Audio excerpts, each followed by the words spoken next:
Hola. Hola, Buenas buenas. tardes, aunque ya nos hemos saludado prácticamente todos. Que repetimos en la misma semana, cuidado. Sí.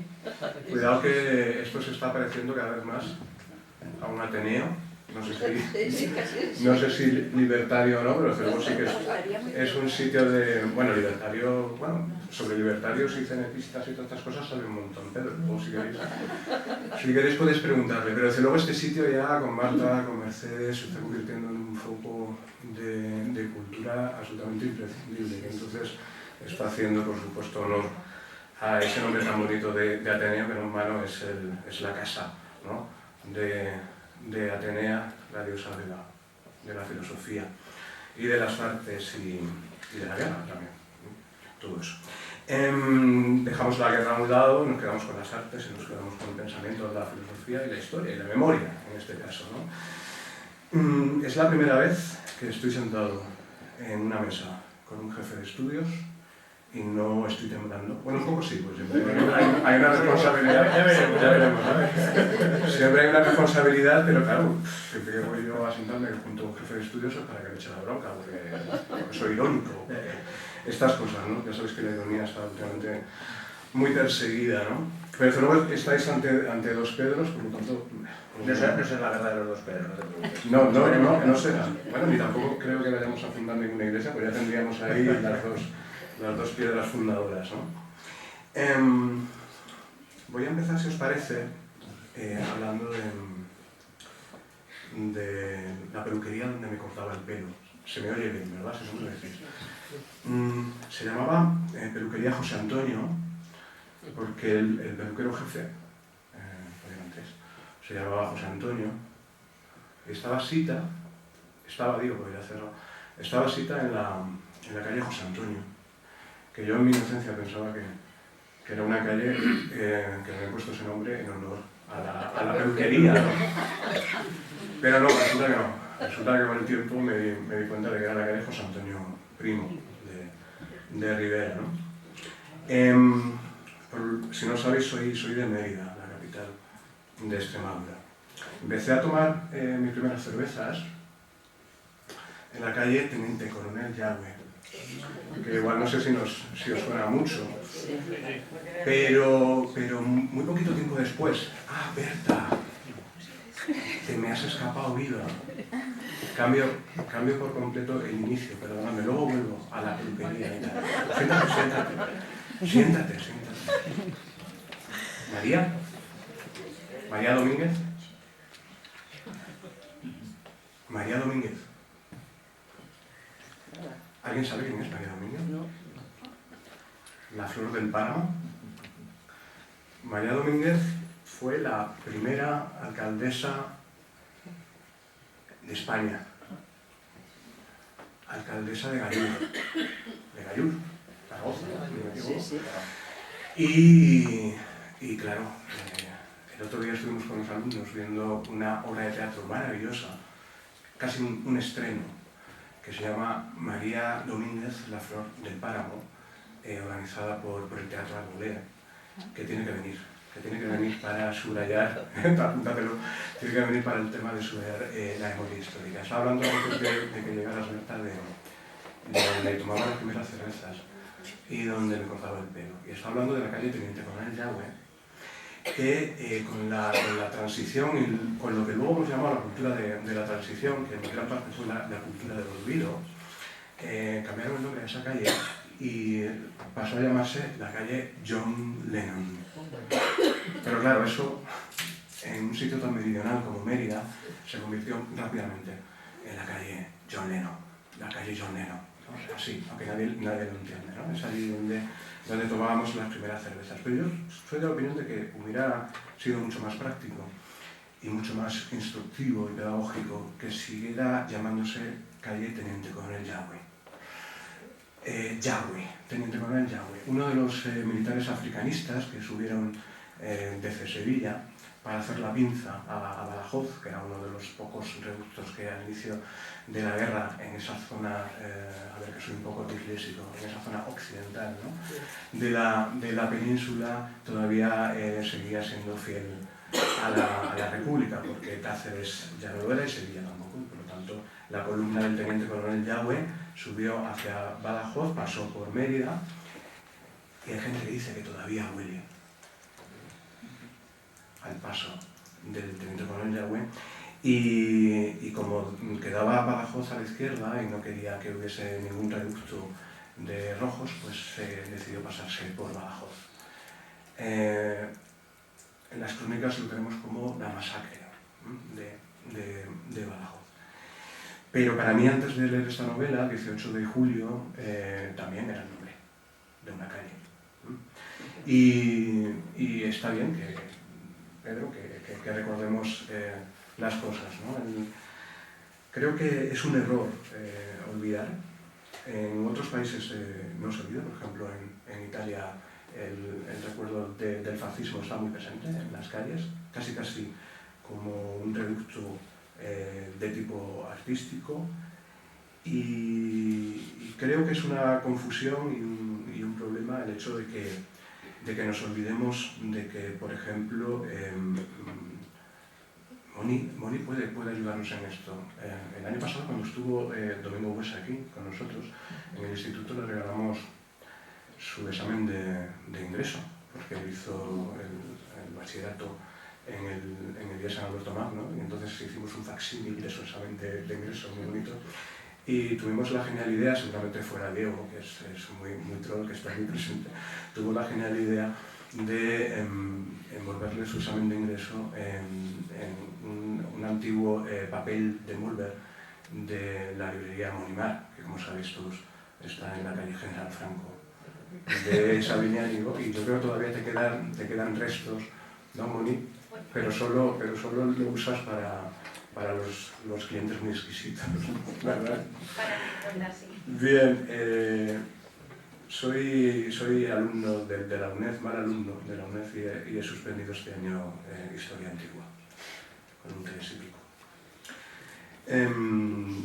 A ver, son 30 dinastías. Las dinastías egipcias, bueno, es que es de contemporánea igual.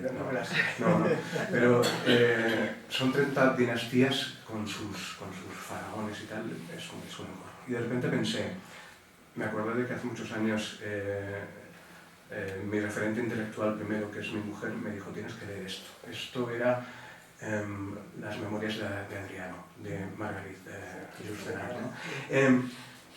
Claro, para mí Adriano, en un primer momento, bueno, quizá un poquito más, era un número más, un nombre más de la lista enorme de los emperadores romanos, quizá un poquito junto con Trajano, un poquito más cercano para aquello que procedía de España, pero claro, fue leer las memorias de Adriano y de repente pasó de ser un nombre a ser una persona, gracias a una novela histórica que tiene, creo, muchísimas imprecisiones. Últimamente cada vez le sacan más, pero es una obra literaria de primera magnitud, y claro, Adriano de repente se convirtió para mí en una persona que se podría tocar, ¿no? Lo mismo me he propuesto este año con Darío I, ¿no? Leyendo por ejemplo a Gore Vidal, o leyendo el Salambó de Gustave Flaubert, pues enterarme un poco más de lo que es la civilización púnica. Pero claro, si aquí preguntamos quién es Ángel Vera, pues a lo mejor no tenemos. Y tengo mis dudas, pero quiero recordar que el general Cabanellas, puede que salga en la película sobre Unamuno. Sí, sale, ¿verdad? Es el ¿cómo se llama? Máximo Valverde, este actor creo que hace creo recordar que hace del general Cabanellas, ¿no? Pero claro, hemos olvidado a Ángel Vera. Y ojo, a lo mejor Ángel Vera o a Núñez de Prado o al general Cabanellas, y a lo mejor meternos, ¿no?, en un libro de historiografía o de historia, ciencia histórica, con sus notas a pie de página, con sus extensas bibliografías, con sus apéndices, ¿no?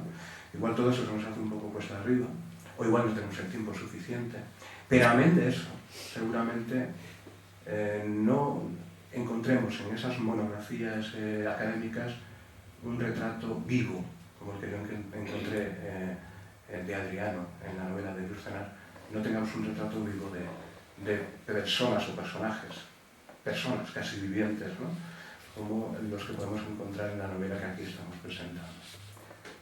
Ángel Vera, coronel, el general Cabanellas o el Núñez de Prado, secretario, creo, del ministro de la guerra, a lo mejor, de la guerra, ¿no?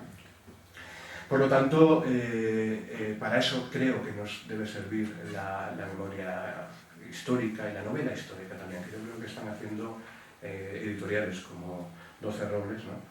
Con autores que ya conocéis, como Domingo Buesa, que ya ha sido citado, como Enrique Vicien, como Ramón Acín y el mismo Pedro Civilla, yo creo que están haciendo una labor enorme. Precisamente para eso, ¿no? Para no olvidar la historia, incluso para revivir la historia. No sé si opina lo mismo Pedro. ¿Qué tal? Buenas tardes. Gracias, Pedro. ¿Cómo estáis? Encantado de estar aquí con vosotros. Sí, bueno, hoy vamos a hablar de novela. Bueno, yo no quiero que lo pasemos bien, que pasemos un buen rato, que nos divirtamos, que aprendamos un poco y sobre que este tipo de charlas o intervenciones sean sugerentes y sean inspiradoras. Nos hagan aprender alguna cosa, pero sobre todo salgamos de aquí con sugerencias un poco inspirados, ¿no? Para poder conocer o querer leer más sobre esto. Gracias, Pedro, por tus palabras. Has tocado varios temas muy importantes que yo tenía aquí preparados, así que, pues, y como me lo ocurra mucho, yo os lo pongo, yo os lo pongo. Una cosa que le he dicho esta mañana cuando hemos hablado por teléfono es que esta novela necesita una reedición con fotografías, reedición ilustrada. Y con plano. O incluso una película, no hablamos de eso. Mira, yo algo que aprendí en las novelas anteriores, mi anterior novela, la última, se llamaba La inocencia del croissant. Y como a todo el mundo había que explicarle de qué iba, pues dice, la siguiente no se escapa. Y entonces le puse 18 de julio que no hay que explicar nada. Bueno, sí, alguno pregunta que de qué año, pero bueno, fuera de eso. 18 de julio es algo que apela a la memoria. A nadie hay que explicarle lo que nos hace sentir esta fecha. 18 de julio es un antes y un después en nuestra historia. Un antes y un después. La historia de los aragoneses, la historia de los españoles, era antes de una manera y después de esta fecha de otra manera. Nos ha marcado. Pero nos ha marcado en los acontecimientos históricos, pero también en la cultura popular.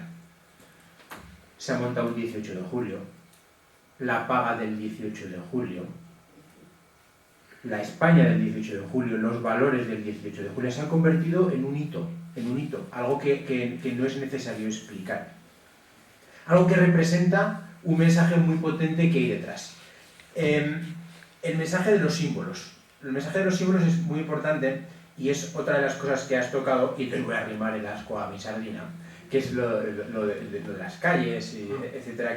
Los símbolos son absolutamente importantes y relevantes y que es lo que queda en la memoria, y lo que queda muy potente.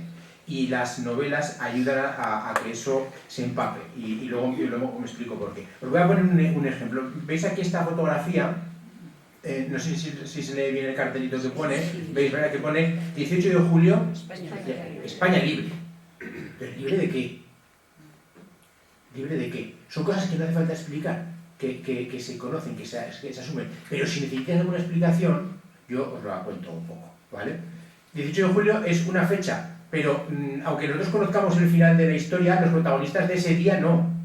Tened muy en cuenta una cosa, aquí no hay ninguna guerra, ¿eh? Este sábado no hay ninguna guerra. Los españoles, los aragoneses que iban por las calles de Sabiñánigo, de Zaragoza, de Egea o de Teruel, ni remotamente se podían imaginar que unas semanas después habría una guerra civil. Ni remotamente. Y eran aragoneses y españoles como nosotros, exactamente igual que nosotros. Igual. Con unas vidas normales, con unos trabajos normales, con unos estudios normales y con unas inquietudes normales. Entonces, esto cambia muy rápidamente. Por eso es una fecha que es una bisagra de nuestra historia. Por eso es tan fuerte y tan simbólica.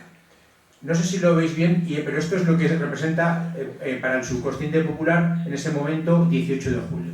Pero para que veáis que esto es una cuestión, bueno, estas cuestiones que son muy políticas, nosotros debemos verlas desde una perspectiva completamente distinta. Me explico. A los chicos jóvenes, los que empiezan a estudiar al grado de historia, tú les hablas de la guerra civil y como si les hablas de los Reyes Católicos. O sea, ha pasado tanto tiempo, lo ven con una lejanía tan grande en el tiempo, que para ellos ese problema que teníamos nosotros, o mi generación o la vuestra, a la hora de abordarlo, ellos ya no lo tienen, ya lo han superado, Pero es la primera generación que lo está superando y que lo ve con una distancia suficiente. Tenemos que intentar ver estos episodios desde una perspectiva, como digo, alejada de los prejuicios políticos que cada uno de vosotros tengáis. Ni a mí me importa vuestra opinión política, ni a vosotros la mía. Vamos a hablar de literatura, vamos a hablar de historia y vamos a aprender cosas, y nada más. No entrar en ningún tipo de polémica. Y eso es de lo que nos tenemos que desprender. Había un lector muy bajo que llevaba el libro así cogido en la parada del autobús, porque trabaja en la GM, y entonces pues estaba esperando. Y entonces al pasar una señora al lado, lo ve con el libro que pone 18 de julio y dice: mira qué facha ese. Pues eso. Entonces, fijaos, los símbolos, lo importante que son y lo que quedan en la memoria, ¿no? Veis aquí que esta imagen representaría el 18 de julio, esos símbolos. Una bandera que obviamente por los colores ya nos está diciendo que es el proyecto político de 18 de julio, una España nueva que rompe con otra cosa, que luego os comento. ¿Qué es lo que representa? ¿Cómo se encarna? Con un soldado. Un soldado es la viva esencia de lo que pretende 18 de julio. ¿Qué está haciendo? Barrer. ¿Y qué se barre? La suciedad, habitualmente, ¿no? Cuando barremos en casa es porque hay que quitar la porquería. ¿Y qué es la porquería? Pues ahí lo tenéis. Espera. ¿Veis un poco, no? Por si alguien quiere leerlo, pone bolchevismo, injusticia social. Pero fijaos, que yo creo que es un lenguaje que nos suena mucho. Politicastros, o sea, los profesionales de la política que están arruinando el país. Separatismo. Nos suena un poco también, ¿verdad? Masones. Y luego hay, el que no sabe leer, ve aquí uno que está con un cara así como un torpe, ¿no? Un paleto que no sabe de lo que lo engañan fácilmente. O el otro, fijaos, es un tipo así como muy orondo, con una chistera y un frac y tal, que representa el especulador, ¿no? El especulador. Bueno, pues esto es lo que sobra. Esto es lo que sobra. Esto es lo que representa este proyecto de 18 de julio que todos tenemos en nuestros subconscientes. Oye, qué potentes son los símbolos que tiene esta gente. Pues os presento la misma imagen, pero con una ideología absolutamente distinta. Es Lenin barriendo del orbe, de la bola del mundo, con una escoba, igual, lo que sobra. Y para este otro proyecto político, ¿qué es lo que sobra? Pues los reyes, que también están gorditos, como podéis comprobar, son las monarquías sobran, la bruja, que representa un poco la superstición, la religión, etc. Oye, y también el gordito de la chistera y la bolsa con dinero para más señas también sobra. Porque es el especulador, el que juega con el dinero de los trabajadores, el que se aprovecha, los financieros estos que se aprovechan del trabajo de los demás. Oye, qué símbolos tan potentes, son muy de la época. Porque es que, decías una cosa muy interesante antes. Claro, las dinastías de Egipto, te las puedes saber todas, y no tener ni puñetera idea de la historia de Egipto. Nada. Es que eso no es aprender historia. Aprender historia no es saberse el listado de los reyes godos o las dinastías de Egipto. Eso está en la Wikipedia, se consulta y ya está. Conocer historia, conocer una época, es conocer la sensibilidad de esa época. Es decir, pasear por las calles, respirar el ambiente que hay, tocar, sentir a los protagonistas, sentir lo que les preocupa, cómo se ganan la vida, qué ven cuando abren la puerta de su casa o cuando salen de ella, cómo son sus relaciones familiares, cómo son sus relaciones sentimentales, cuál es su ocio. Respirar esa sensibilidad de esta época. La novela histórica precisamente es una herramienta para eso. Y en boga absolutamente. Otra vez, en este caso es una señora que está barriendo también de los países catalans, que incluyen Valencia, todo lo que sobra. ¿Y qué es lo que sobra? Bueno, pues el rey, lo que tenéis ahí también, aparece igual en la misma imagen. El gordito de la chistera aparece también, pero es Florentino Pérez. Bueno, pues y es la misma simbología. ¿Por qué os meto este rollo? por los símbolos. Y has empezado en una cosa que es clave no en nuestra historia, sino en la historia del mundo. Fijaos, cuando en cualquier momento de la historia del mundo, en cualquier parte del mundo, hay un cambio de régimen, habitualmente son cambios de régimen traumáticos, salvo escasísimas ocasiones son cambios de régimen traumáticos, es decir, con sangre de por medio.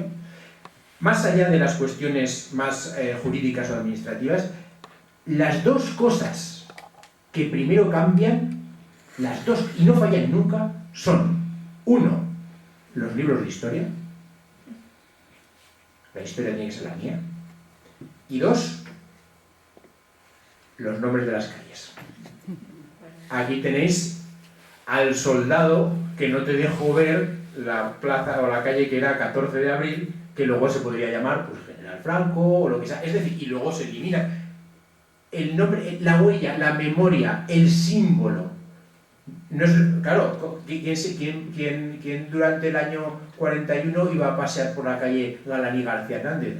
O de Avenida de la República, ¿verdad? O cosas de esas. O Manuel Azaña, que no, a nadie le cabe en la cabeza, ¿verdad? Los símbolos. Se eliminan rápidamente los símbolos. Y os voy a plantear una reflexión, y te dejo, no me enrollo más, creo.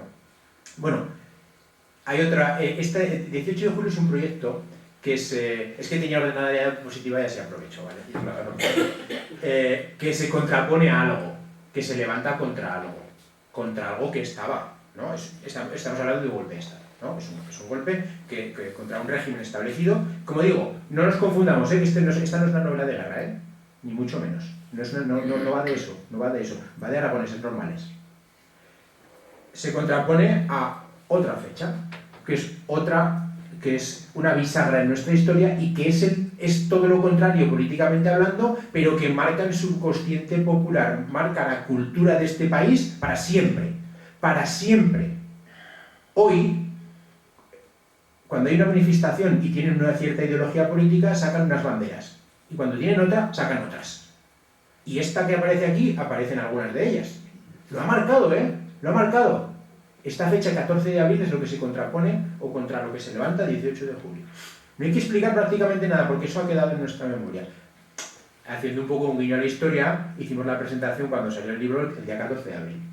El día 14 de abril presentamos 18 de julio. No había que explicar nada, estaba todo explicado. Pero fijaos el poder de los símbolos. Aquí tenéis los de la República. Entonces, el proyecto político que se opone o que pretende derribar este otro es este que encarna los valores del 18 de julio. Y esta es la reflexión que yo os voy a plantear. ¿Por qué es importante la historia, conocer la historia y sobre todo una cuestión que está por encima de todo? Y es que independientemente de lo que penséis vosotros, de cuál sea vuestra opinión o vuestras preferencias, lo importante es que no os den gato por liebre. Eso es lo más importante. Que vuestra convicción sea fruto de una reflexión y no de una imposición de 4 tonterías, sino porque vosotros habéis leído, habéis conocido, y cada uno que tenga la opinión que le dé la gana. Pero este es el empeño. Hay un libro que es precioso, que se llama 1984. ¿Veis el dibujo de la portada, que es un ojo? Todos habéis visto Gran Hermano, o al menos sabéis de qué va. Y el logotipo de Gran Hermano es este, el ojo que lo vigila, el ojo que todo lo ve, que ve todos nuestros movimientos. De eso va esta novela. La película es muy mala, no la veáis, pero el libro es maravilloso y tiene unas reflexiones magníficas. Y yo os traigo esta. Dice, fijaos, el que controla el presente, o sea, el que tiene el poder hoy, el que tiene el poder político hoy, controla el pasado. Lo que os decía, ¿qué es lo primero que se cambia? Las cuestiones de la memoria, de la historia, los libros de historia, las calles, etc. Controla el pasado. ¿Por qué? Porque el que controla el pasado, el que dice, nosotros hemos sido así, siempre hemos estado aquí, siempre hemos tenido estos derechos, controla también el futuro. Como nosotros somos de estas características, tenemos que avanzar en esta dirección. Por eso es tan potente el mensaje que nos traslada la historia y por eso todos quieren arrimar, como decía, el ascua a su sardina. Por eso tiene ese poder. Y de ahí el hecho de que para conocer la historia tengamos que echar mano de muchas herramientas. Y muchas veces es difícil acercarse, por ejemplo, a la época de Adriano. En este caso me da igual la época, me da igual que sea el Imperio Romano, que la época medieval, que la prehistoria, que la edad contemporánea, da igual. Lo que tiene que es que sumergirse de alguna manera. Entonces, la novela histórica, en este caso, nos puede ayudar a que sea un pequeño trampolín hacia el conocimiento de esa época. ¿Te parece o no? Hombre, pues sí me parece. Vale. De todas maneras, creo que miente un poco, o eres un poquito impreciso, Pedro. Cuando dice que la ideología política le da igual, a ver, los personajes de esta novela yo creo que se pueden dividir en dos, ¿no? Personajes históricos, o sea, personajes que podemos acudir a los archivos policiales, etcétera, y ahí están. Y personajes inventados inventados o imaginados mejor, ¿no? Que son aquellos que nos van a dar pues, los elementos novelescos, incluso folletinescos en el buen sentido del término, o cinematográficos, porque la novela se lee casi como si fuese escena tras escena. Y resulta que los personajes de acción, que son estos últimos, o de más acción, o que son los personajes de las peripecias, los que tienen historias de amor entre ellos, que son 3, bueno, 4 en realidad, porque Pedro Ciria yo creo que es un gran lector de Galdós, porque aquí aparecen personajes que aparecen en novelas anteriores suyas, exactamente igual que hacía Galdós con sus series, ¿no? Pero, venga, esos 4 personajes que aparecen y hacen la peripecia son personajes todos que están en contra, todos, de la sublevación militar, todos. Por unas razones o por otras.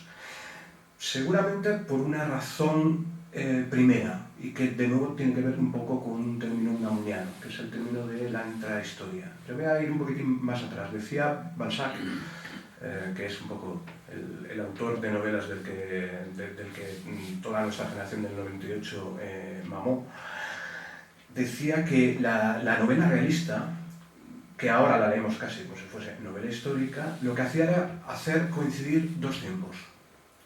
Por un lado el tiempo de las naciones y por otro lado el tiempo individual. Y de alguna manera lo que decía Balzac es que hay momentos, recordad el 2020, que también aparece en la novela tuya, Pedro, hay momentos en los que la historia nos traspasa, nos atraviesa. Y que sin querer evitarlo tenemos que tomar partido de algún modo. Los 4 personajes imaginados principales de la novela toman partido, por una razón o por otra. El caso del personaje femenino, que me parece fascinante, Nita. Esta mañana, o esta tarde, no recordará, o ayer por la noche, lo hablaba con mi mujer, porque ella tiene en su familia chicas iguales, su familia antigua. Nita es una estudiante de medicina de 20 y tantos años, en los años de la República. Nita ha decidido tener todos los amantes que ella quiera. Uno de sus amantes se está planteando, o ha dudado, porque se puede, divorciarse de su mujer para continuar con Nita. Y Nita está viendo, o de repente yo creo que ella entiende, porque es un personaje listo, porque es mujer, que diablos, seguramente es la más lista. De repente entiende que esa libertad que tiene está siendo puesta en peligro por una militarada, término que me gusta mucho y que se usa en la novela. Por lo tanto, yo creo que quizás no, pero los personajes sí que de algún modo toman partido. Sí, claro, la decisión luego es vuestra. Voy a alternar 2 imágenes con lo que has dicho, ¿vale? Por situaros... es que tengo que pasar unas cuantas diapositivas para que lo veáis. Por situaros un momento entre lo que estaba comentando Pedro de los... Ahí, perfecto. Sí, vale. La novela histórica... Voy a empezar por la anterior, que es lo que quería explicaros para que veáis la importancia o cómo se debe construir, o creo yo que honestamente se debe construir. Además me viene bien para continuar con la otra. A ver, se ve bien, ¿verdad? Sí, vale. Estábamos más o menos aquí. Veréis, lo que has dicho es muy interesante. Yo no me esperaba el personaje de Nita. Yo tampoco, en mi proyecto inicial no estaba esto. Y me atropelló. Directamente ese personaje me atropelló. Tengo la actriz que creo que puede interpretarlo. Tengo el repaso. Sí, bueno, me han dicho que es muy peliculable la novela. Fijaos, una novela, como decíamos, es una herramienta para el conocimiento, ¿verdad? Pero tiene que cumplir algunos requisitos. Si hacemos una novela sobre Alfonso el Batallador y lo montamos en un dragón volando sobre los Pirineos, pues bueno, pues es una novela seguramente fantástica, pero no histórica. Será ambientada o lo que sea. Tiene que cumplir una serie de requisitos. Y para mí son, sobre todo, 3 requisitos, ¿no? Primero, que se ciña a un hecho histórico real. O sea, el hecho histórico tiene que estar ahí, tiene que estar ahí, y eso es indiscutible. O sea, no podemos imaginarnos que pues dan un golpe de estado, yo qué sé, unos rusos que vienen a España. No, eso no es, no, eso tiene que ser así. Tiene que desarrollarse en un espacio reconocible y también que sea real, que es lo que nos va a permitir luego sumergirnos en esa época, callejear. Y con esto yo siempre digo lo mismo, porque no sé quién me dijo, pero si esta novela está ambientada en Zaragoza, pues esto será valor de Zaragoza. Y digo, vaya, ¿y no ves películas que están ambientadas en Nueva York o qué? ¿O no lees libros que están ambientados en Londres o en Madrid? Y no te parece lo más normal del mundo. Entonces, que está ambientado en una ciudad aragonesa, ya si no eres de esa ciudad ya no vale. No, es una parte de la trama fundamental para que esa trama funcione. Pero para que funcione todo en armonía, eso tienes que conjugarlo con una ficción que sea verosímil. Que no incurra en anacronismos ni hagan cosas que no podrían hacer en esa época. Lo que has comentado, Pedro, es cierto. Se podían divorciar. Y en uno de los personajes se lo plantea. Una vez uno me dijo, pero os va a divorciar, pero si en estos años no se podía. Sí que se podía. Entonces, tiene que ser ese conjunto de equilibrio es el que tiene que dotar a la novela de esa credibilidad, ¿no? Entonces, ahora voy a la otra diapositiva para que comprendamos un poco lo que ha comentado mi tocayo.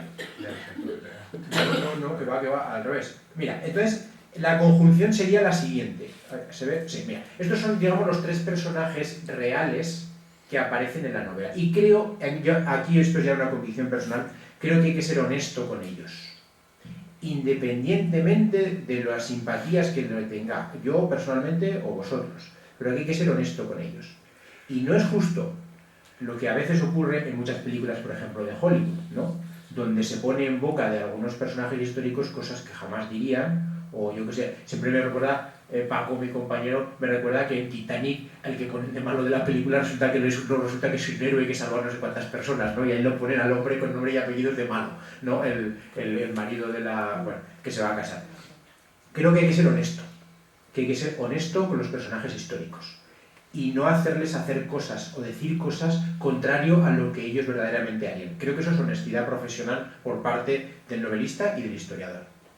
Estos son los 3 personajes reales. Esto no es una novela, tampoco es una novela de militares, ni de guerra ni de militares. Pero son personajes fundamentales para comprenderlos. El primero es Miguel Cabanellas, el capitán general de la región, de la quinta región. El representante del ejército, para que nos entendamos aquí en esta región. El de abajo es el gobernador civil, el delegado del gobierno en Aragón, más o menos, para que nos entendamos, algo así, ¿no? Y el del centro es el emisario que manda el gobierno a ver qué está pasando en Aragón en este caluroso fin de semana de julio, que eso es lo que luego me gustaría entrar. Estos son hechos históricos. O sea, nosotros conocemos mucho, y hay ríos y ríos y ríos y ríos de tinta acerca de las batallas de la Guerra Civil en Aragón, pero desconocemos en gran medida qué ocurre en estas pocas horas que cambian el destino. No sabemos cómo se desarrollan los acontecimientos desde la tarde del viernes 17 de julio hasta la madrugada del domingo 19, un fin de semana cualquiera, de un verano cualquiera, en una ciudad cualquiera. No lo sabemos. Sabemos cosas, retazos. Entonces, para poder entrar en los sudores de esta gente, para saber lo que les preocupa, lo que les mueve, o por qué actúan así o asá, hay una trama detrás. Hay una trama que es aquí donde funciona la labor del novelista, en este caso. Un libro de historia que hable de estos 3 te puede trasladar unos conceptos muy interesantes. Relatarte los hechos, hacer referencias a diarios de no sé qué, al archivo tal, al archivo cual. Y tú lo lees y te quedan unos conceptos. Y esos conceptos pueden estar ahí u olvidarse. Sin embargo, si tú eso lo llevas al plano en el que tú puedas, como se dice ahora, empatizar, eso puede crearte una emoción, un sentimiento, y eso no lo vas a olvidar. Eso no lo vas a olvidar. Que los personajes de este triángulo se vean enfrentados directamente con la historia, atropellados por la historia, puestos entre la espada y la pared, viviendo una vida normal como la que todos nosotros vivimos, y de repente la historia los ponga al borde del acantilado, al borde del abismo, eso es lo que nos hará cuando lo leamos poner la piel de gallina, y eso no lo olvidaremos. Podremos olvidar una nota a pie de página, una referencia bibliográfica, pero eso no. Esa es la ventaja que tiene la novela respecto del libro de historia, y puede ser el escalón perfecto para luego conocer más sobre la época, porque ya te has familiarizado, ya has buceado por esas calles. Los personajes de ficción son 3 más 1. Son 2 hermanos, hay 2 hermanos. Uno se llama Willy, Guillermo, pero todos lo conocen como Willy, que es un joven que está empezando en el periodismo, y a él le gustan los deportes, y está en la sección de deportes de un periódico que se llama Noticiero, que es un periódico que es de corte tradicional, conservador, católico, etc.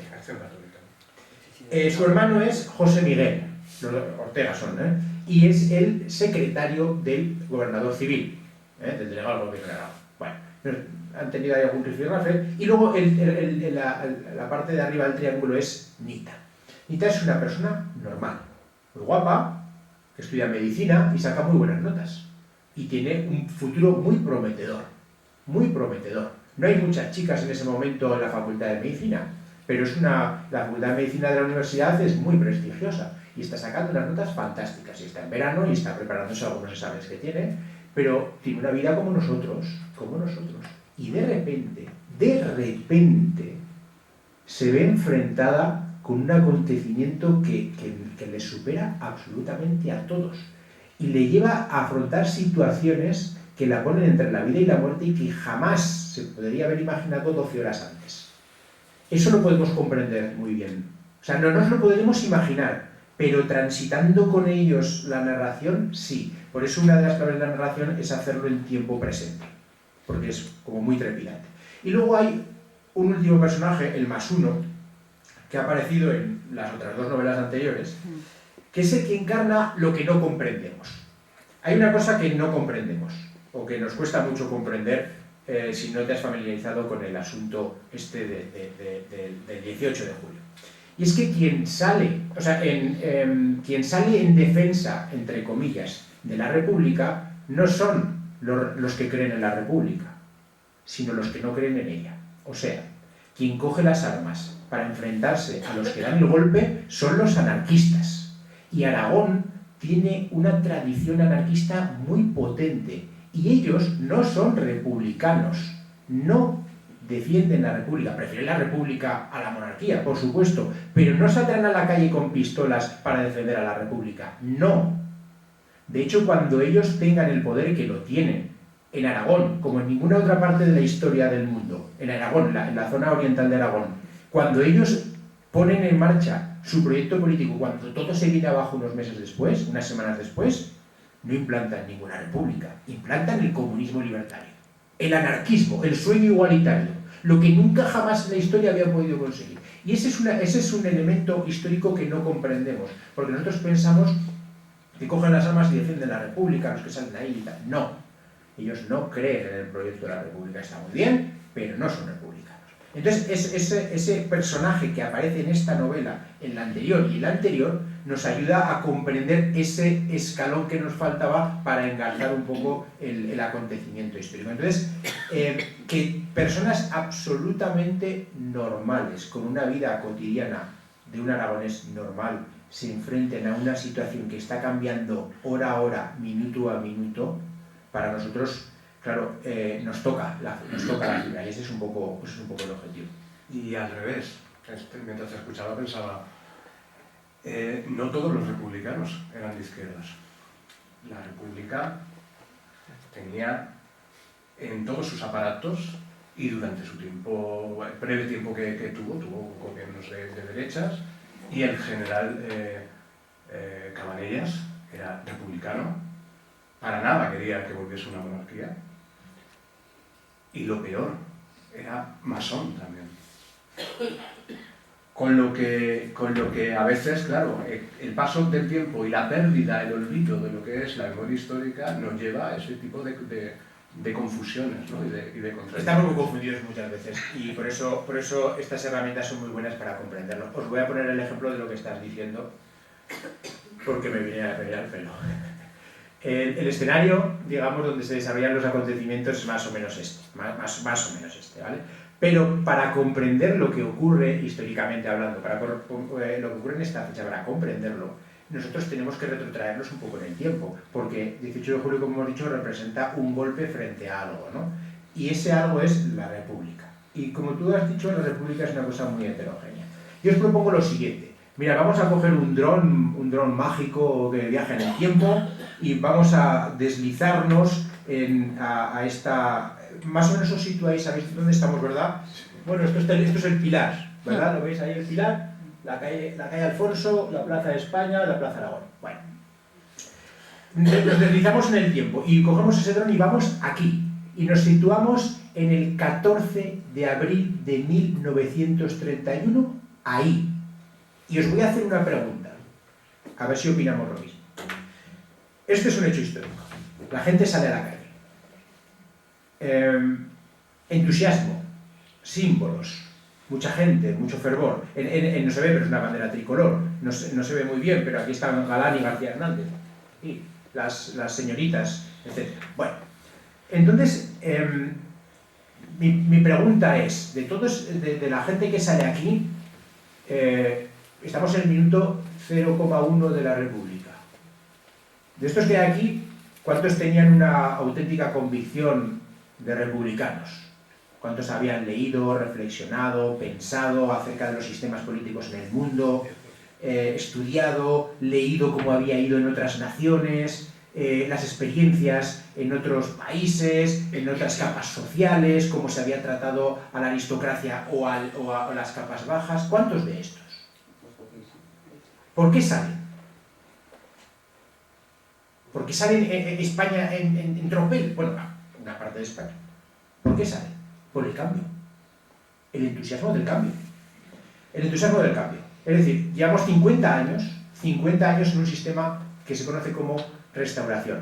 Turno de partidos. Oligarquía y caciquismo. Aquí todo el mundo habla de Costa, todo el mundo quiere hablar de Costa y no se lo ha leído nadie. Bueno, con que leamos, si leemos las 100 primeras páginas de oligarquía y caciquismo lo comprenderemos muy bien. Bueno, pues acabar con esa España anquilosada en tiempos decimonónicos, en una Europa ya de entreguerras, en una Europa moderna, contemporánea, eso es lo que queremos, que salga de ahí, la gente sale. Para algunos, desde el minuto 0,1, esto es el demonio con patas. El noticiero, este es el periódico del que os hablaba, el demonio con patas. O sea, los que tienen un sentimiento monárquico, claro, el rey se ha ido, el rey se ha ido. El rey se ha ido. Increíble. Mi pregunta es, fijaos en estos dos. No sé si los veis bien. ¿Los veis, no? Sí, sí. ¿Veis el de la izquierda? El de la izquierda, vamos a hacer un poco de novela. Vamos a hacer un poco de novela con el de la izquierda. Parece que tiene un porte, una vestimenta, así como muy elegante, ¿no? Con su corbata, la americana, el pañuelito aquí, pues está muy contento, muy sonriente, es pálido de piel, muy repeinado. Podemos pensar que tiene un trabajo muy determinado, que vive en un barrio muy determinado, que tiene un estilo de vida muy determinado, unas aficiones, unas convicciones, un pensamiento muy determinado. Y ahora miramos al de la derecha. La tez curtida, nada de corbata, con la boina bien calada, sonriente. Podemos pensar que pertenece a un estrato social muy determinado, que tiene unos ingresos determinados, unas aficiones determinadas, vive en un barrio determinado, pero sobre todo lo que determinamos es que no se parece en nada al de al lado. Y salen todos juntos. Salen todos juntos. Al menos uno de los dos acabará decepcionado. Al menos uno de los dos acabará decepcionado. Porque el entusiasmo inicial por el cambio para unos representa una cosa y para otros representa otra completamente distinta. ¿Cuántos, como decía al principio, han leído, han estudiado, han reflexionado? Nada. Entonces, la idea que cada uno se hace en la cabeza acerca de las expectativas que se puedan crear, enseguida pueden decepcionar. Como digo, para algunos es, por un lado, vamos a ver, hay una frase que la ejemplifica muy bien Azaña, dice: la República está en una tenaza, la presionan por todos los lados. Los que desde el minuto uno es el demonio con patas, los monárquicos, dice Azaña, y los desde el minuto uno dicen está bien, pero solo es un primer paso hacia otra cosa que queremos, los anarquistas. La frase de Azaña es: la República está en una tenaza, los monárquicos y los anarquistas. Ojo, ni dice comunistas ni dice falangistas. No lo dice, porque no es verdad, porque no está ninguno de los dos proyectos políticos, ni de comunismo ni de falangismo, tiene ningún tipo de potencia antes del 18 de julio. Ninguno. José Antonio se tiene que presentar a las elecciones de... José Antonio no es de tu peluquero, el hijo del anterior dictador. Bueno, se tiene que presentar por Cádiz, a ver si sale diputado en el 36 y ni sale por Cádiz. Y los comunistas tienen unos pocos miles de votos, eso está estudiadísimo. Nada. El peso lo tienen anarquistas y monárquicos. Y solo cuando se desatan las hostilidades se echan a las calles otros congéneres. Y eso es lo que quiero transmitir aquí en esta novela. Eso es lo que quiero transmitir. Porque el sindicalismo sí que era muy fuerte. Absolutamente. Y en Aragón es fortísimo. En Aragón es un movimiento como... Bueno, La inocencia del cura Sanlante, en la anterior novela mía, 1923. Epicentro de la novela, el asesinato del cardenal Soldevila. Cardenal Soldevila es, en una ciudad, lo que Costa equivale a cacique. Es decir, tiene el control económico, el control político, el control de la conciencia, el control jurisdiccional, todo. Lo asesinan. Es una de las tres grandes cabezas del país, está en el punto de mira y lo asesinan, en Zaragoza. ¿Quién lo asesina? Los anarquistas. Los anarquistas. Barcelona y Zaragoza albergan núcleos poderosísimos del anarquismo en España. Hacen un mitin, se llena la plaza de toros. ¿Quién mata a Soldevila? No quiero hacer spoiler de la novela, pero dos de Huesca. Uno de Almudévar y el otro no me acuerdo. No me acuerdo. Pero son de la provincia de Huesca los dos. Se ha convertido Aragón en un epicentro de ese fenómeno, el anarquismo. Y sin entender ese fenómeno no entendemos nada de lo que ocurre después. Porque Aragón... Claro, nosotros tenemos un problema. Con esto de la guerra... Voy a poner otra, venga. Tenemos un problema. ¿Sabéis cuál es? Que conocemos el final de la historia. Ese es un problema gordo. Porque yo, aquí en estas líneas, os estoy a ver... Sí, espera, que lo paso para que lo veamos. Esto. Os estoy hablando de un fin de semana, de nada más, pero nosotros tenemos en mente este mapa. Eso es lo que tenemos en mente. 3 años de guerra. Esto es lo que tenemos en mente nosotros. Y Aragón especialmente queda muy dividido. Como veis ahí, este mapa de Aragón dividido en dos está presente hasta la primavera del año 38.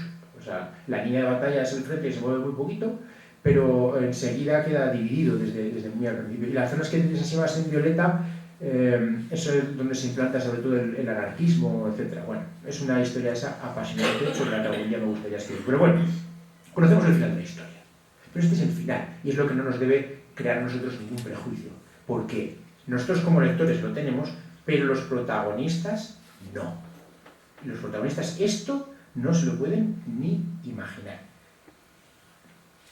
Te doy la palabra, pero solo os voy a poner para que veáis y nos situemos.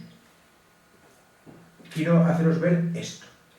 Que penséis en la vida de unos aragoneses normales, la tarde de verano, o qué harían unos jóvenes aragoneses normales una tarde de verano de mediados de julio. Aquí tienes el calendario para que nos hagamos un poco la idea. Esos 3 días que están sombreados, viernes, sábado y domingo, es de lo que estamos hablando aquí. 33 grados. 33 grados es lo que se alcanza en ese día, lo sabemos. Es una tarde normal, de un día normal. ¿Y qué es lo que hace esta gente? Pues lo que hacen los jóvenes. ¿Qué van a hacer? Pues salir a dar una vuelta, salir, las chicas se van a dar un paseo tranquilamente, inundan las calles, los chicos que somos un poco más aburridos, pues ahí nos sentamos en torno a una mesa. Es una época muy bonita. Esta, la de los años 20 y los años 30, es una época preciosa. La vida que tienen los cafés, las tertulias, las reboticas, los clubes sociales en los que se intercambian opiniones. Es una etapa muy rica, muy bonita de conocer, muy apasionante. Lo que pasa es que estamos muy condicionados por lo que pasa después, pero sobre todo los años 20 a mí me parecen preciosos de conocer. Y hay una vida muy interesante en esta época. Entonces vosotros cerrar los ojos viendo estas imágenes. Imaginaos en vuestra propia vida, ¿qué haríais una tarde de esas? Pues tener una cita. ¿Por qué no? Si somos jóvenes. Vamos a tener una cita y vamos a pasárnoslo bien. Y tiene una cita dos jóvenes, muy guapos los dos, que son esta chica Anita, que a mí me ha sorprendido, o sea, a mí mismo, mientras iba escribiendo, me sorprendía el poder, la personalidad que tiene y cómo le moldea la historia a ella. Es increíble. Bueno, lo tenéis que ver. ¿Pues dónde vais? Pues hay un garito que esté de moda, Este es el Gambrinus, que igual os suena, que está ahí en la Plaza España. Bueno, el bar estaba. Y se sientan ahí a tomarse unas bebidas, pues unos se toman una cerveza, otros se toman unas horchatas, fuman mucho. En esa época está todo el mundo fumando a todas horas. Bueno, un detalle, ella por la calle es una sin sombrero. Porque la describes sin sombrero porque se le ve la cabellera. Sí, es que es una identidad. Está libre. Es una señal de identidad porque el pelo rubio solo lo tienes en esa época si lo has tenido, lógicamente. Entonces es una señal de identidad, ¿no? Entonces, claro, es muy llamativa, ella es muy llamativa, pero muy lista, sus notas son fantásticas, un estudiante de medicina fantástica. Entonces, imaginaos una cita de dos jóvenes, es un viernes por la tarde, pues os estáis divirtiendo. Y él descubre, fijaos, él está empezando en el periódico este noticiero, ¿no? Y como le gustan los deportes, como a todos los jóvenes, pues él ha empezado la sección de deportes. Pero es verano. Y la gente se va de vacaciones, entonces los que están en la redacción, que se han ido de vacaciones, han dejado hueco en política nacional y lo han metido ahí a transcribir teletipos. Bueno, entonces él descubre algo que descubren todos los jóvenes periodistas cuando empiezan, que es que da mucho gustico leerse. Cuando tú has escrito algo y luego al día siguiente lo ves en el periódico escrito, pues eso da una sensación estupenda, dice, mira, esto lo he escrito yo. Entonces él está ahí en la terraza y está leyendo el periódico en el que ha escrito, lo que pasa es que está en la sección esta de política nacional ahora. Pero fijaos el periódico, os lo voy a enseñar. El periódico que está leyendo Willy, os lo voy a enseñar. El que deja encima de la mesa, que cuando después de estar hablando muy animadamente con Nita, con su cita, antes de levantarse, coge el periódico, lo dobla y lo deja ahí tirado para que lo lea el siguiente, porque una de las cosas que tienen los periódicos bonitas es que pues, hay que ir pasándolo y acaba muy sobado el día, ¿no? Es este periódico. Tiene una esquela enorme, de un tal José Calvo Sotelo, sobre el que va a haber una misa al día siguiente. Que siempre se ha tildado como la gota que colma el vaso, etc. Bueno, vosotros ya conocéis lo que es. Este es el periódico que él deja sobre la mesa. Nosotros, otra vez, conocemos el final de la historia. ¿Pensáis que ellos la conocían? En absoluto. Él la deja ahí el periódico y se va. ¿Y dónde se van? Pues al cine. ¿Dónde van? Pues se van al cine. Y como os digo que es una época muy bonita, hay unos edificios que son preciosos. Y se van aquí a uno que se llama Circo, porque ya lo veis que es circular. Bueno, de hecho aún hay por ahí algún vestigio. Hay un bar que se llama Circo y tiene una tortilla de patata muy buena. Bueno, el caso es que se van al cine y ven una película que la novedad es que está doblada al castellano y eso es fantástico. Incluso se puede ver porque no meten mucha bulla y están, bueno, pues lo que hace una pareja de jóvenes normal. Lo que pasa es que la historia los atropella. No quiero hacer ningún spoiler, pero si quieres lo hago, ¿eh? No, vale. Este es un joven que, como digo, está empezando en el periodismo, pero tiene una característica. Bueno, el caso es que ellos salen de allí del cine y después, o sea, te tomas unas cervezas, luego vas al cine y después ¿qué hacen? Pues a cenar. Entonces se van a la zona de moda para ir a cenar. Bueno, el caso es que pasan por delante de la redacción del periódico, cara a su error, él está de fiesta ese día. Y de la ventana, la tenéis ahí, una de esas ventanas se asoma el director, Julio, 33 grados, sudando, con el cigarro en la boca, tembloroso casi, y le ve por la calle y le grita, imagínate por la calle, ¡Willy, sube! Entonces, vosotros sabéis que habéis trabajado, que hay órdenes de los jefes que hay que acatar aunque sea tu día de fiesta, ¿verdad? Dice, hombre, que es mi día de fiesta, y que subas ahora mismo. Total, que sube allí. Imaginaros, no las redacciones de los periódicos que aparecen en las películas, sino una redacción de un periódico del Aragón de los años 30. Pues sí, mucho tabaco, máquinas de la imprenta abajo, y sobre todo, y teletipo, que tenía teletipo entonces, y radio. Y el equipo el directivo allí, que la radio no funciona y que algo raro está pasando. Algo raro está pasando. Llega interferencias, no sabemos qué pasa. Algún rumor hay de que en Norte de África está ocurriendo algo raro y no sabemos qué es. Se entrecorta. Y le dice, bueno, ¿y qué estaba yo? Y yo no sé arreglar radios. Y dice, no, es que tú eres hermano del secretario del gobernador civil. Seguro que ese sabe algo. Seguro que ese tiene cierta información. Tira ahora mismo y vas a ver qué pasa. Ahí entra en juego el escenario. Vuelvo para atrás. Oye, no me quiero alargar mucho, que son las 7. Nada, 5 minutitos si me dejáis, ¿vale? Y para que veamos lo importante que en la trama es el escenario, ¿vale? Es que si no, no lo comprenderemos. A ver. Ahí. Bueno, este es el punto culminante, ¿no? Este es el centro neurálgico del poder. El poder representado en dos vertientes que se enfrentan a partir de este día. Por un lado el poder militar y por otro el poder político. Reconocéis el lugar, ¿verdad? ¿Y este edificio lo conocéis? ¿Lo conocéis? Es el edificio de Capitanía General, entonces se conocía igual, un edificio entonces bastante nuevo y que se conservaba tal cual, y que era la sede de uno de nuestros protagonistas, el general Cabanillas. Como bien has dicho, nada sospechoso de que se fuera a sublevar contra la República. Masón, republicano, moderado, había estado en África, pero no compartía en nada al Mola este, ni al Franco aquel, ni nada. Eso no. Franco lo odiaba. No, pues, pero claro, era el general más antiguo, de más prestigio, no el que estaba destinado a liderar la sublevación, que ese se le estrella sospechosamente el avión el día siguiente. No. Estoy hablando de Sanjurjo, no. Él es amigo del gobernador civil, nada sospechoso, nada. Nos hemos situado, ¿verdad? El edificio de casi enfrente, casi enfrente, este pequeñito que hay aquí, un palacio muy bonito, precioso, que ya no está, ahora hay un BIS, fíjate tú, toma ya. Un pequeño hotel donde tiene su sede el gobernador civil, o sea, lo que hoy diríamos la delegación del gobierno en Aragón, ¿no? Para que nos entendamos, es decir, el poder político, la república. Aquí vive Miguel Vidal, el otro protagonista histórico. Es decir, que desde el despacho del uno y del otro se veían, desde el despacho del uno y del otro se veían. Cuando encendía la luz, ahí claro, imaginaos la tensión, ¿no? La tensión. Por eso el escenario aquí es fundamental comprenderlo, es fundamental comprenderlo. Bueno, pues ahí es donde juega el papel fundamental de la trama. El caso es que ahí donde es el gobierno civil, es donde le mandan a Willy, aquí donde os lo estaba diciendo, ¿vale? Sin embargo, cuando Willy sale de la redacción del periódico, algo ha cambiado. El ambiente ya no es el mismo. Algo ha pasado. Solo unos minutos, o un par de horas, 3 desde que se sentaron a tomarse la cerveza, cuando han salido de la película, algo ha pasado. El clima es distinto. Hay gente con uniformes por las calles, hay muchos coches gritando proclamas, gentes que se mueven de un lado a otro, gritos, unos levantando el brazo, otros... Raro, un ambiente raro. Y él pues va ahí, indaga, no sabe, y entonces echa a andar hacia el destino que le han encaminado, que es a ver a su hermano. A ver qué es lo que se hace. El breve spoiler, ¿vale? Y con esto termino, os lo prometo.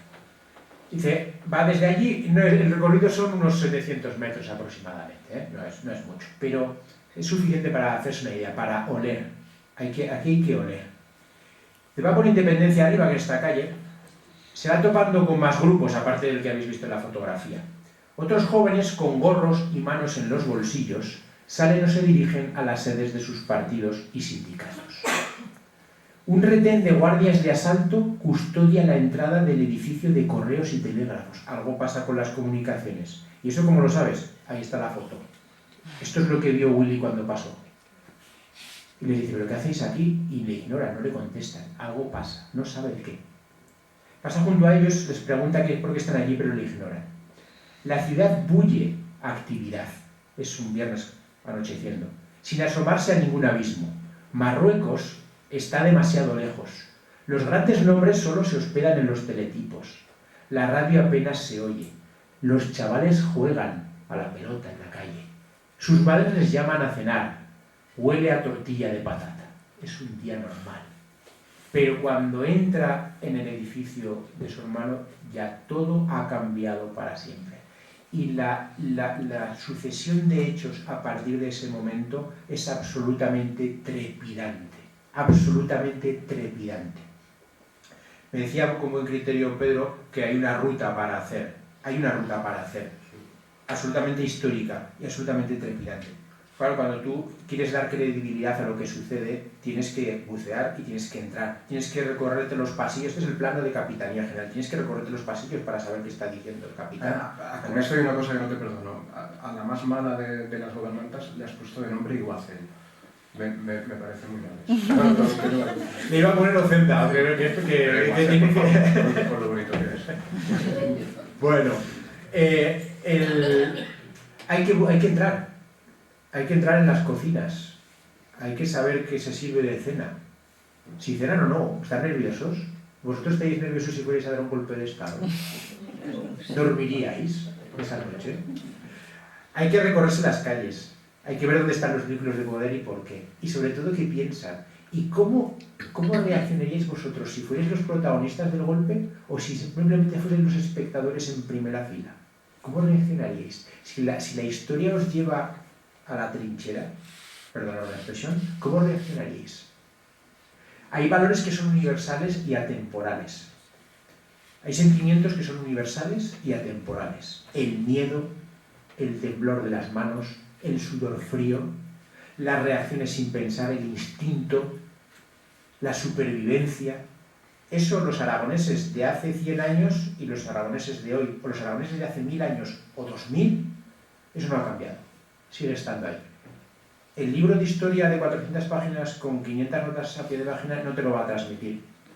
Pero una novela, si es honesta, sí. Y ese yo creo que es un poco el objetivo que perseguía. Claro, pues me estaba dando cuenta de que uno de los trucos que te hace vivir la novela como lector de una manera más intensa es lo que Sófocles denominaba la ironía sofocleana. Porque es cierto que nosotros sí sabemos el final, pero en ningún momento el narrador nos anticipa nada. Estamos viviéndolo absolutamente a tiempo real. No ya solo porque solo uses el presente, que eso es un acierto enorme, para que avance tan rápido y tan bien la trama, además de los diálogos, que por cierto no sé si daría tiempo, pero tendría mucho interés hablar del lenguaje, sino porque sabiendo el final, es como cuando vemos una película de miedo, sabemos que el asesino está en el sótano y de repente baja el negro, ¿no? Y decimos, por favor, no bajes, ¿no? Si nos va a hacer un negro. Y decimos, no, es eso, ¿no? Es eso mismo, ¿no? No vayas, vemos que Anita se está metiendo en la boca del lobo y sabemos cómo son, cómo se las traen, ¿no? Y de repente estamos ahí con esa inquietud precisamente porque sí que conocemos el final, porque sabemos que Edipo se va a acostar con su madre y que ha matado a su padre, ¿no? Y por eso estamos sufriendo cuando él está buscando al asesino de su padre. Pues en este caso es exactamente igual, ¿no? Esa tensión, ¿no? del lector. Claro, hay técnicas y esta es una de ellas. O sea, hay muchas formas de relato, ¿no? Ya puede ser en primera persona, relatos más reflexivos, con párrafos en los que se reflexiona mucho, o descripciones muy amplias acerca de algunos detalles, o cómo el sol reflejaba en el campanario de la catedral, de no sé qué, que es sumamente interesante para otro tipo de objetivos. Pero el objetivo de esta novela no es ese, no es la reflexión, es la acción, la trepidante acción que tenemos que vivir nosotros para comprender lo que ocurrió. Entonces, el truco, digamos, es hacerlo en tiempo presente. Es un poco como las novelas policíacas que ahora están un poco de moda, de narradas en tiempo presente, en el que el lector está descubriendo a la vez que los protagonistas cómo se va desentrañando todo, ¿no? Tú lo descubres a la vez que ellos. Y eso es lo que te pone piel con ellos. El descubrirlo a la vez. El no saber qué hay detrás de la puerta. El abrir la puerta a la vez que ellos. el jugártela a la vez que ellos. Entonces eso es lo que te pone los pelos de punta, lo que te pone la piel de gallina cuando te enfrentas a una situación que a nuestro 2023, en una vida cotidiana, era tan impensable como en su 1936. Y además es una narración en paralelo, ¿no? Por un lado estamos dentro de Capitanía, por otro lado estamos dentro del antiguo hotel, ¿no? Y estamos ahí viviéndolo absolutamente en paralelo. Pues yo no tengo más que felicitarte por esta novela, pero para terminar, y porque seguro que queréis comprarla, queréis que os la dedique, se me ha ocurrido que mientras hablabas, como tengo que aprobar historia antigua, me he acordado de Aristóteles, que en su poética decía, contraponía la historiografía en aquella época, ¿no? Tucídides, etc.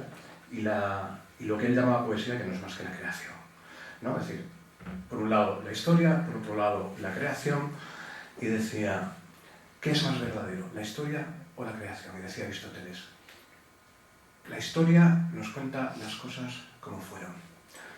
La creación, la poiesis, la creación nos cuenta las cosas como deberían ser. Yo creo que la novela de Pedro está en esta segunda categoría, siendo una novela histórica también. Muchas gracias, Pedro. Muchas gracias a todos.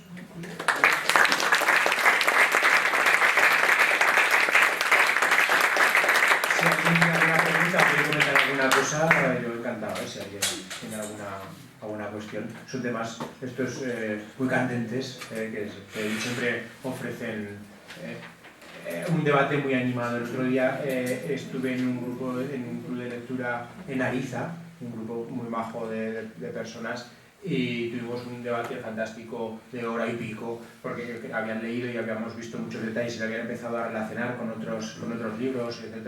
Y la verdad es que estuvo sumamente animado porque, claro, a lo mejor descubres cosas que tú dabas por sentadas o que pensabas que era de una manera. Claro, esto no sienta cátedra, Esto no sienta cátedra, esto es solo un episodio, una visión de las cosas de los propios protagonistas. Pero sí que hay algunas cosas que sí que se arroja luz histórica sobre ellas, y es lo que digo, es un relato que normalmente es un párrafo en los libros de historia, un párrafo, 3 o mucho. Es muy difícil seguir el relato, entonces tienes que currarte bien la hemeroteca y aún así, es complicado. ¿Alguna cuestión? Pues venga. O nos han entendido todo o nada. Muchas gracias por venir a todos. Gracias.